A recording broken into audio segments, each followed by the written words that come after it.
episode of This is Tori Wait a minute. and Stories, by the way.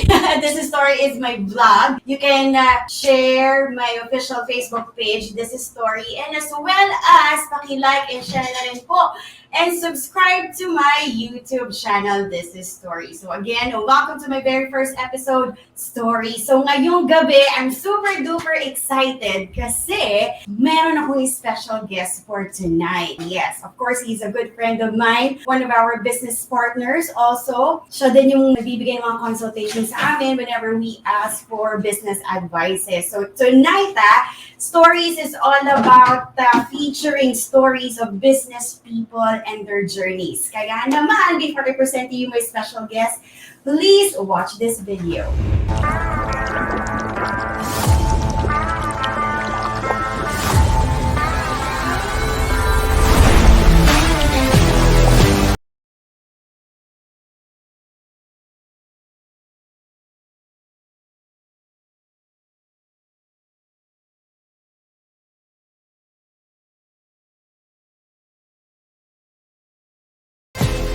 And we have here tonight, of course, the owner and the Chief Marketing Officer of Next Level Digital Marketing, ladies and gentlemen. Palakpakan naman po natin, Mr. Jem Castro!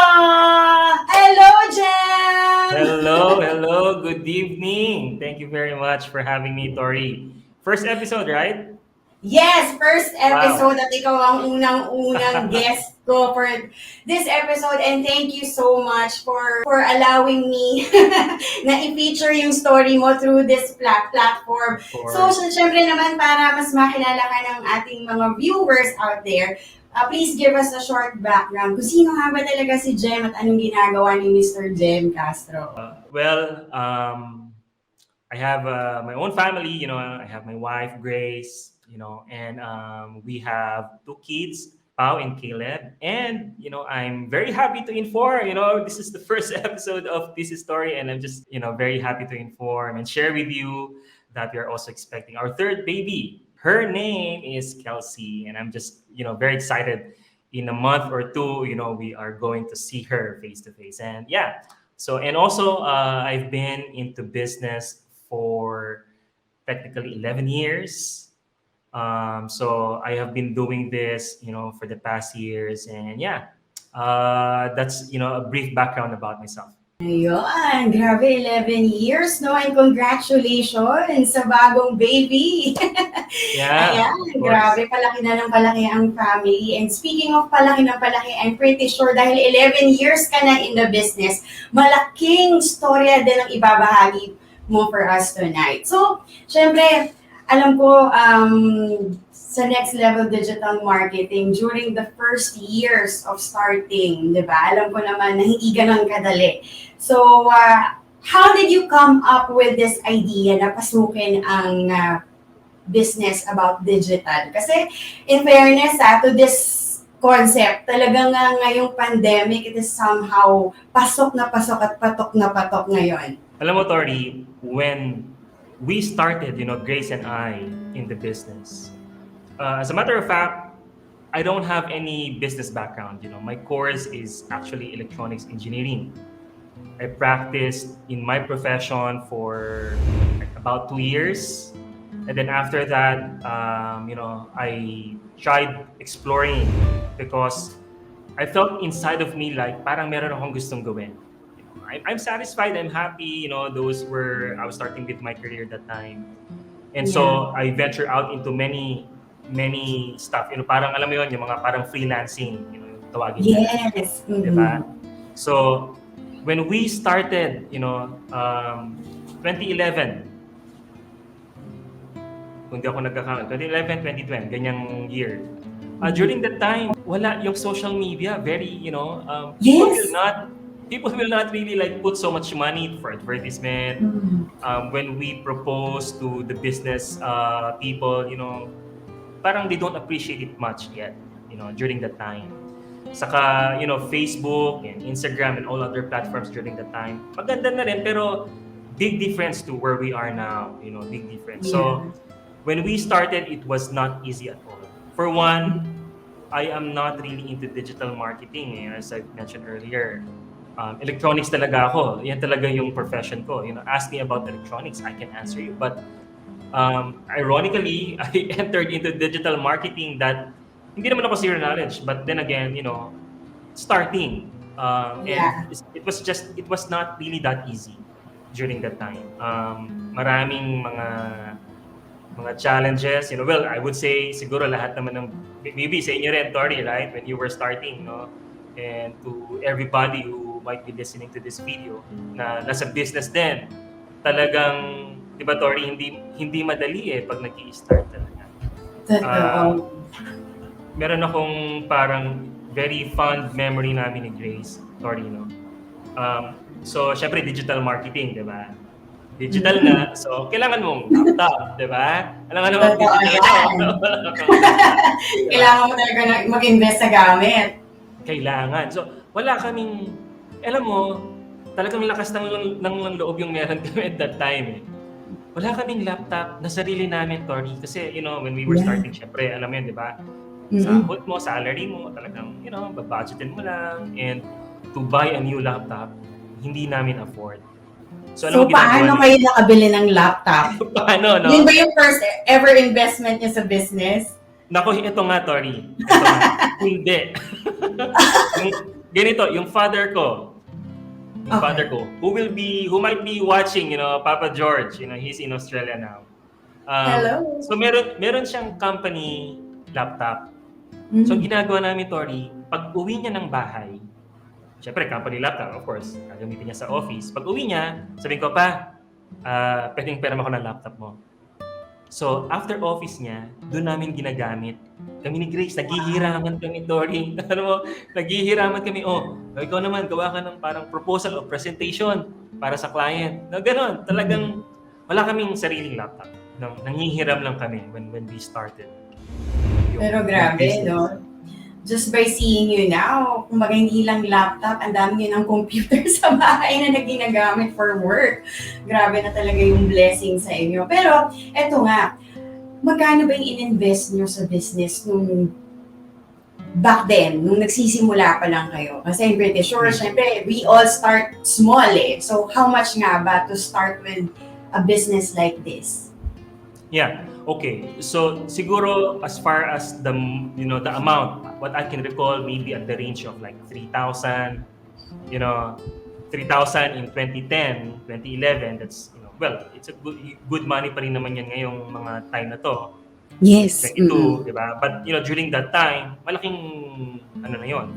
During our time na salary based, paglabas ka ng 3,000, 5,000, 30, that's malaking yan, malaking big decision yan, di ba? Totoo. At saka back then, malaking bagay yung 3,000. Totoo yan. Di ba? Kasi ngayon, parang medyo yung 3,000, dumiliit na lang yung halaga. Pero yung 3,000 before, malaki talaga yon. If we are saying 2009 or 2010. Yeah. So, dun sa investment na yon, syempre dun sa 3,000. Curious ako malaman. So, paano kayo nagkaroon ng unang client nyo ever? Okay. Definitely, doon kami nag-capitalize sa KKK, kung tawagin nila. So, kapamilya, kapatid, kapinsan, kapitbahay, yan. Diba? Mga ka-works. At during that time, usong-uso yung ka-works. Hindi naman tayo sobrang matanda na. Diba? Ka-works, yan. Yes. So, diyan kami nag-start tours. Kasi, syempre, mahirap mag-promote when you go to the company and offer your services, tatanungin ka ng company, ano bang experience mo, no? Ba't ka namin i-hire? Bakit kami mag-subscribe to your services? When we were starting, wala naman kaming portfolio, Tori. Ang meron lang kami, lakas ng loob, pananampalataya, faith, yan ang bala lang namin ni Grace that time. So, nagkaroon kami ng isang client, unang-una naming client, nagpagawa ng website, nagpa-develop ng website. Wow. So, matatawa ka.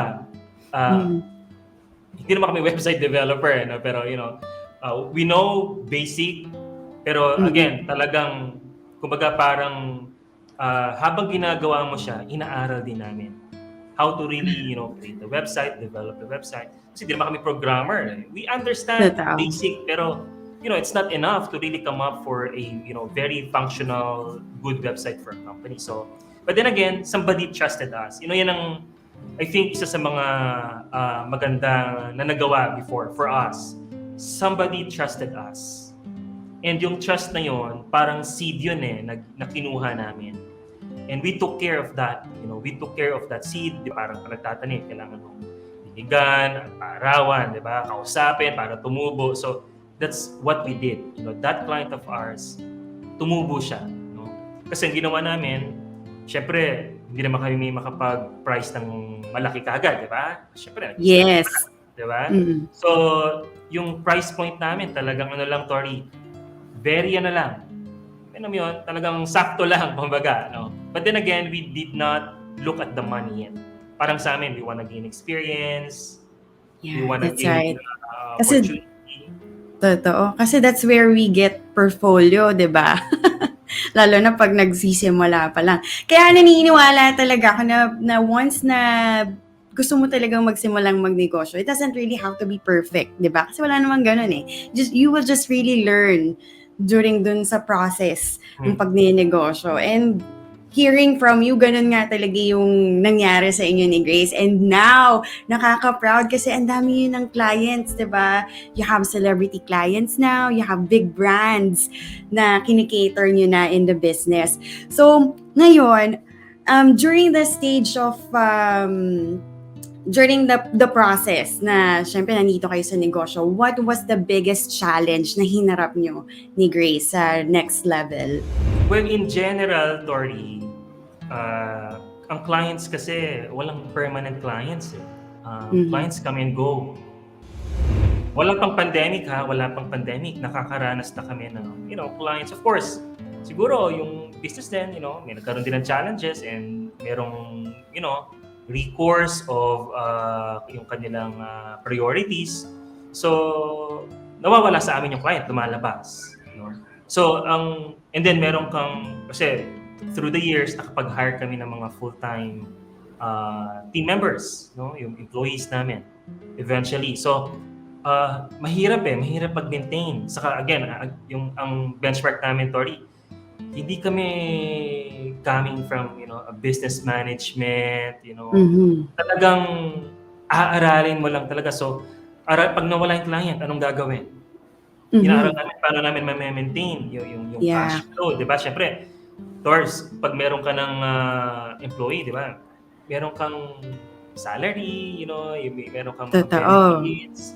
So, yung maintaining the business na happy yung clients, happy yung team mo, that's one of the biggest challenge. Kailangan namin continuously improving ourselves, continuously, actively, growing the company in a sense. Kaya kailangan talaga, kahit naman sa ang larangan, di ba? Para for you to be able to compete, kailangan learning never stops. Tama? Ayun. Sobrang nakaka-inspire yung story nyo kasi imagine from borrowing a laptop from your daddy. Diba? Tapos eventually, wow, ang laki na nung business nyo. Ang dami nyo ng staff before kayo lang ni Grace. Ngayon, you're owning, I guess, 6, 7 or more digits pa. Diba? From starting 3,000 pesos. Imagine that. Kaya talagang the best investment will be yourself eh. Tama ba ako, Jem? Tama yun, Tori. Tama yung sinabi mo. Kaya talagang kung gusto mo mag-start magnegosyo, talagang kumbaga sarili mo na yung pag-investan mo. Tama yan. Alam mo, yan ang isa sa mga talagang kasi, sa larangan ng digital marketing, in our industry, it's an ever-changing industry. Like the Facebook before, it's different now. And yes, actually. Facebook is just one platform, Tori.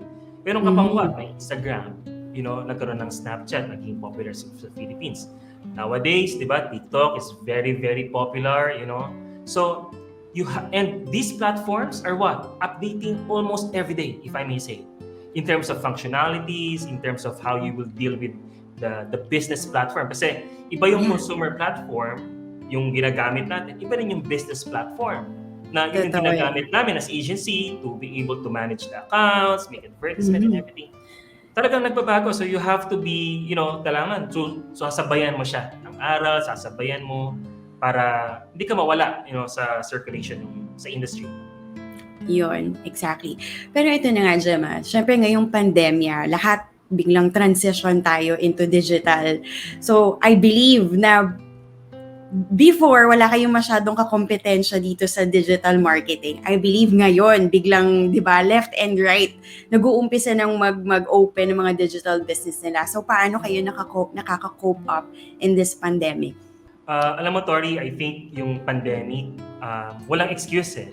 Naranasan natin, nakita natin yan. Malalaking companies nga, big corporations, international companies, di ba, nagtatanggal ng mga employees.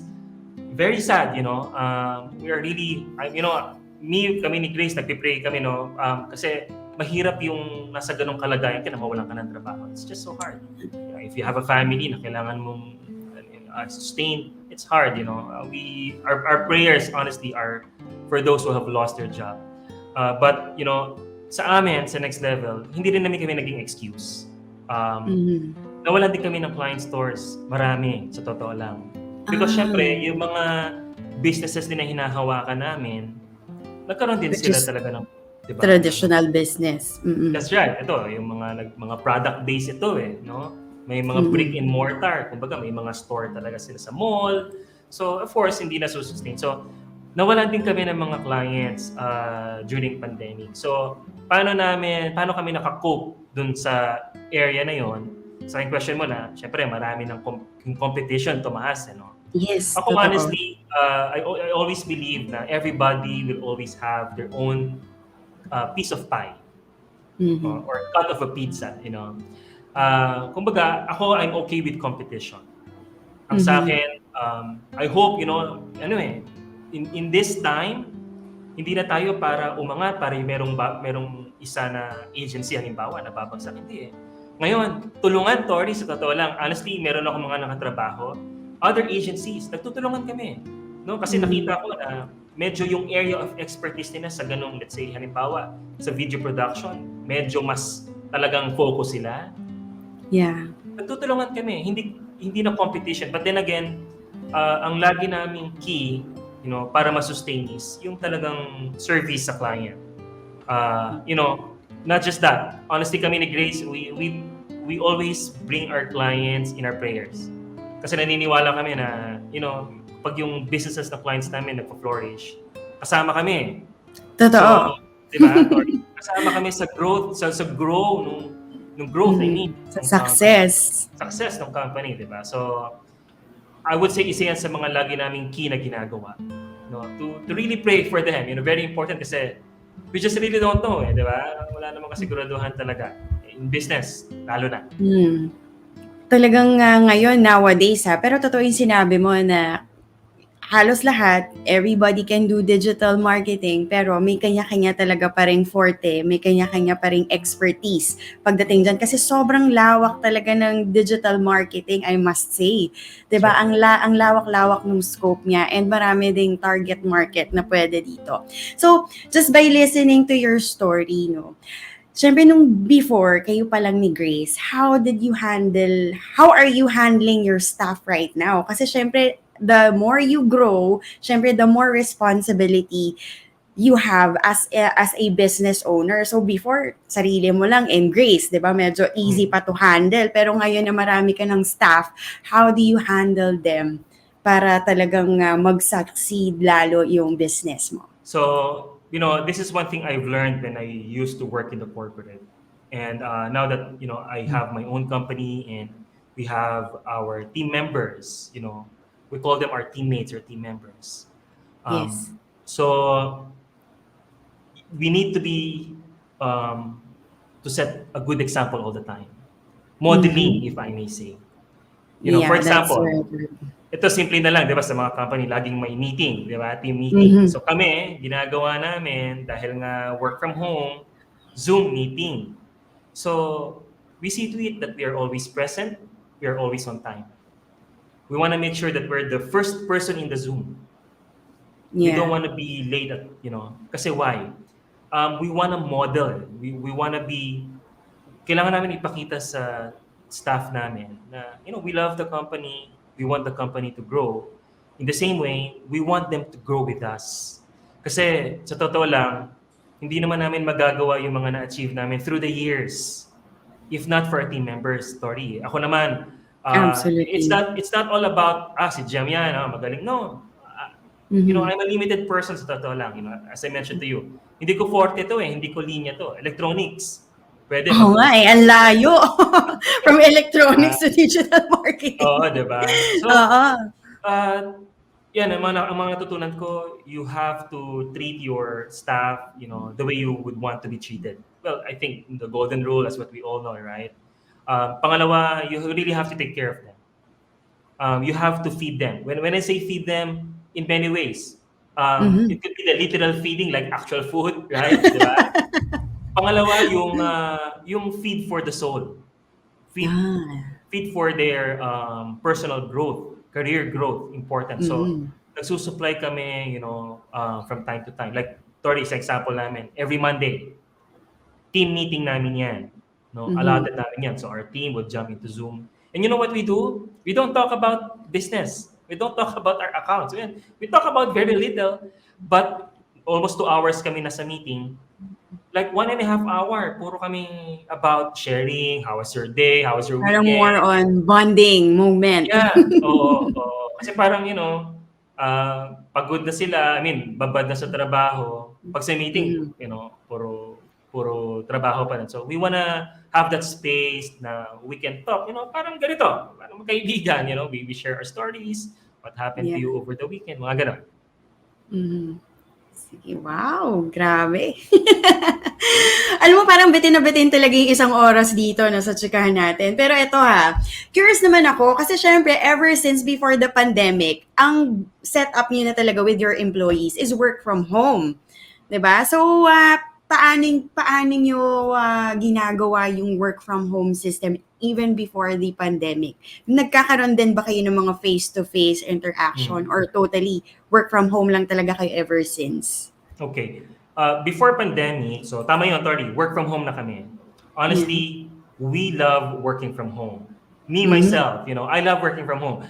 I love to be able to, pause for a while from work and, just mingle or have some time with my family, with my kids. Maybe play for about 15 minutes, 10 minutes, okay na yun. And then go back to work. Or, if you're hungry and you want to take a break, you can just pause for a while and go back afterwards. And at the same time, I don't have to travel, Tori, going one place to another. I can maximize my time, Kasi sa industry namin, Tori, hindi kami pwede ng 8 to 5, honestly. Bakit? Minsan kasi yung ideas, yung creativity, hotspot mo, if I may say.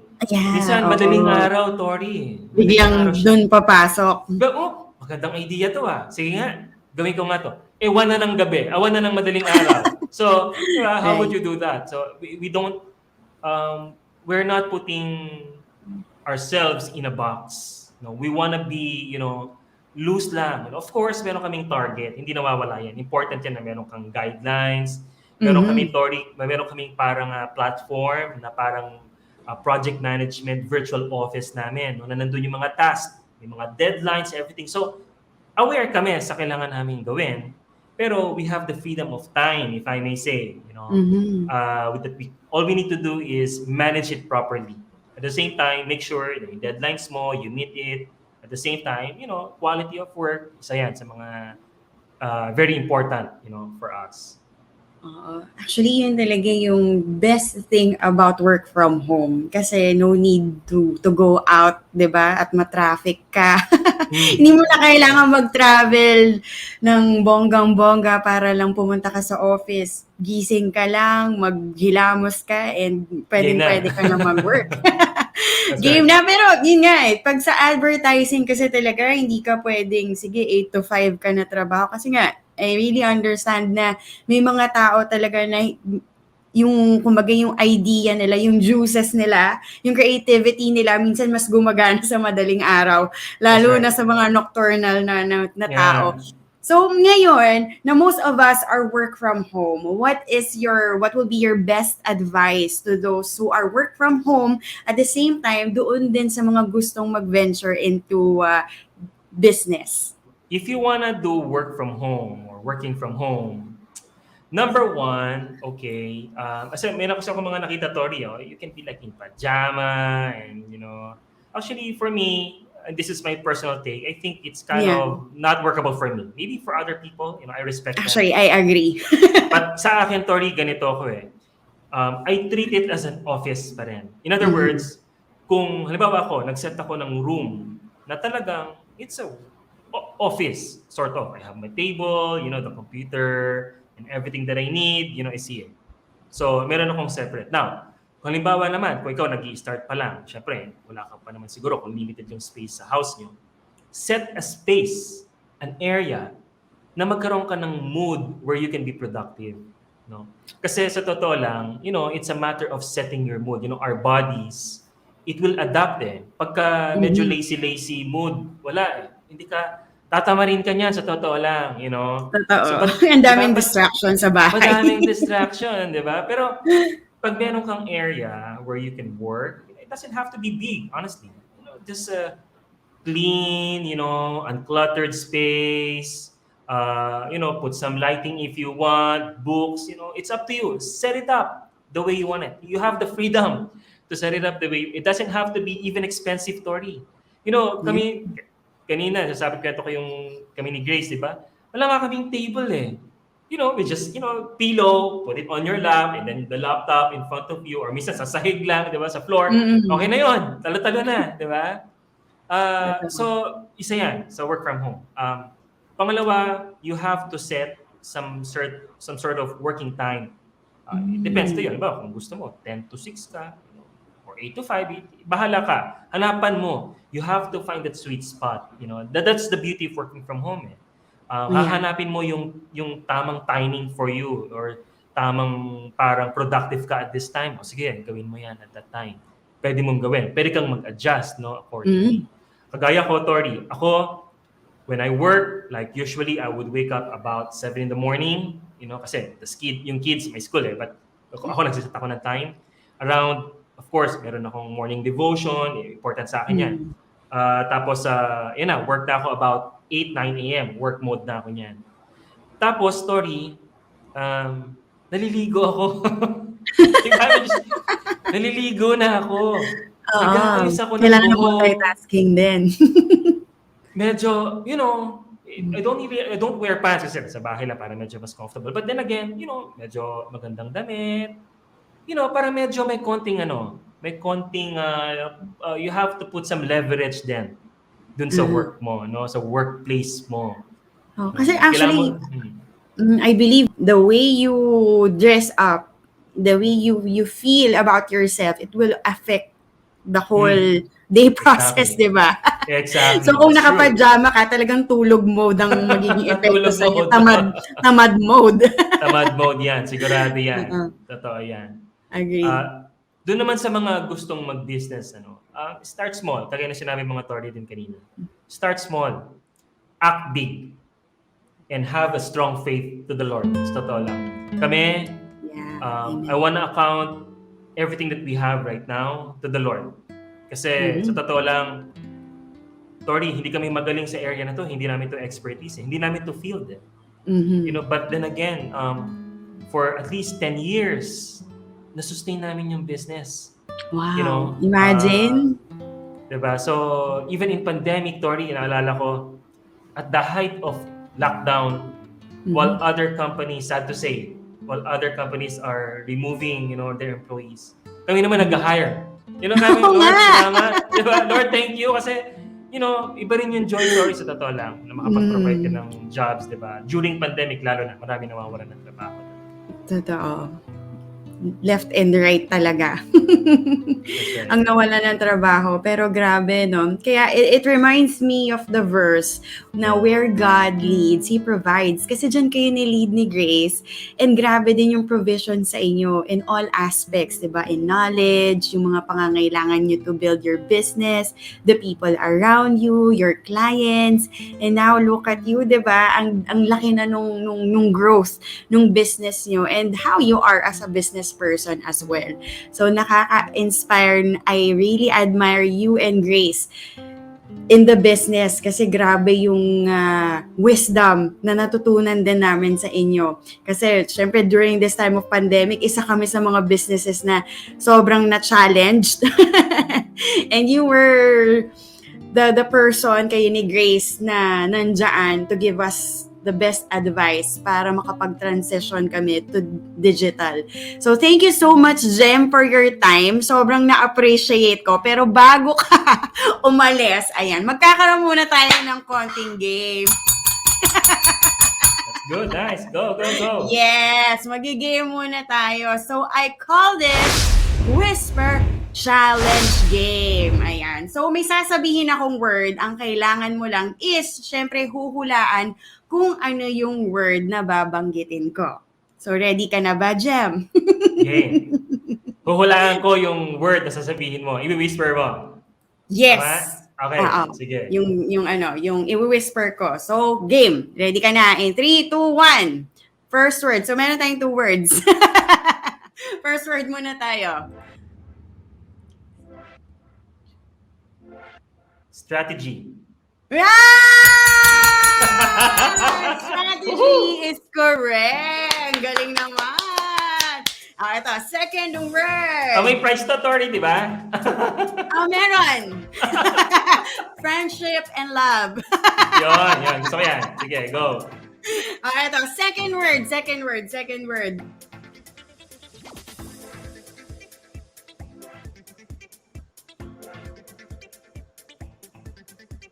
Business motivation. Yeah! Grabe. Congratulations! Padadalan ka namin dyan ng papansit.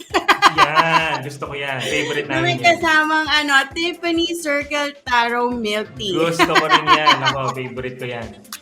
Thank you so much, Jem. Grabe, siksik-liglig, umaapaw talaga, no? And I hope yung mga viewers natin maraming natutunan dun sa story na ibinahagi mo sa amin today. Kasi I'm pretty sure sa dami ng mga nawalan din ng trabaho ngayon and sa dami ng gusto din pumasok sa business, yung story mo, something will inspire them and encourage them to do business and at the same time na ipagpatuloy lang kung ano yung ginagawa nila sa buhay. Kaya nga sabi nga ng t-shirt ko, you can do it! Yes, you can do it. Ayan, so Jem, before we end stories, yan, kasi narinig ko na lang din kanina, no, na during this pandemic, marami ang nawawalan ng trabaho. Maraming nagtatanggal, pero sa inyo, nag-hire kayo na nag-hire. The question is, baka naman kasi may mga nanonood na nawalan ng trabaho and probably they are skilled workers na pwedeng mag-work sa next level. Open ba kayo for hiring? Well, very timely. We've been hiring, for the past months. You can actually check our Facebook page. We actually posted there. We've been hiring creative designers, 3D artists, kasi we also do 3D designing, modeling, so and motion graphic artists. So continuous lang yung hiring namin, kasi the clients are also coming in. So yeah, if you are by any chance you are in that field and you think you have the skills and talent, yeah, you can apply with us, or you can send your resume to our email, careers@nextleveldigitalmarketing.com.au, or you can just simply go to our Facebook page, Next Level Digital Marketing, and then you can send your resume from there, and we can get in touch with you. Yan. So, ano pang ginagawa nyo? Apply na! And ito naman, Gemma, kasi para naman dun sa mga nanonood na kailangan naman nila ng makakatulong sa negosyo and probably you can help them with their business, ayan, through digital marketing. Ano ba yung mga services na ino-offer ng Next Level Digital Marketing? Yeah, sure, Tori. Thank you very much. Well, we do full digital marketing. The digital marketing itself is very big, as a concept. So we can do social media like Facebook, Instagram, TikTok. When I say social media, we can create content for your businesses. We can do web development as well as system development. We have been working with different systems for the past years, and photo shoot like photography and videography is also what we do. But the key here is to start somewhere. For the business owners, I don't suggest that, okay, sige, let's do everything. Let's start somewhere. I would be happy because maybe not just me or maybe other agencies would be happy if you will avail all their services. But ako, ang take ko palagi is, take it one step at a time. Kasi, like for example, Facebook itself alone is too big already. There's just a lot of options and things that you can maximize in that platform alone. Instagram is another story, TikTok is another story, website is another story, Google is another story. So these things are just too big to handle. So start small, start somewhere. So there. So all you have to do is to visit Next Level Digital Marketing. They have their website, Facebook, and Instagram as well. Visible din ba kayo sa TikTok? And all Yes, social media yes, platforms. yeah. Yan. So Also in TikTok. if you want to get their services or kung gusto nyo mag-apply, just connect with them. And definitely, Jem is there Yes, to help definitely. you. Ayan. So, thank you so much, Jem, for your time. Sobrang na-appreciate ko talaga. Grabe, this is the pilot episode. At ang dami kong natutunan, as always, coming from you. So, thank you so much. And of course, once again, pasalamatan na lang din natin ang ating, so we have Next Level Digital Marketing, Tori, Kikalibre Events Ko, and Tiffany Circle Calabarzon. So thank you so much, Jem, for your time. Maraming salamat, and I hope mag-guest kayo ulit dito, pero sana kasama mo na si Grace. Yeah, hopefully. Pag she's about to give birth in a month or two, so definitely after that, she'll be okay. Alright. So thank you so much, Jem. And have a good night to everyone.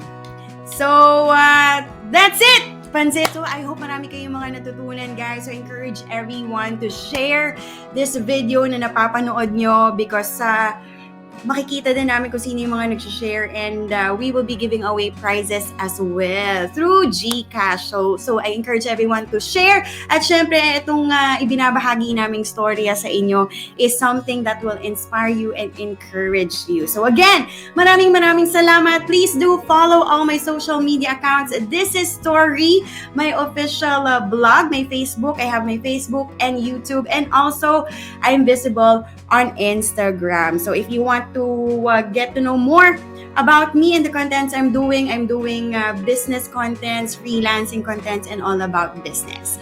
So see you guys for our next episode. So thank you so much. So this has been it. Stories by This is Tori, journey in every business. Goodbye, everyone.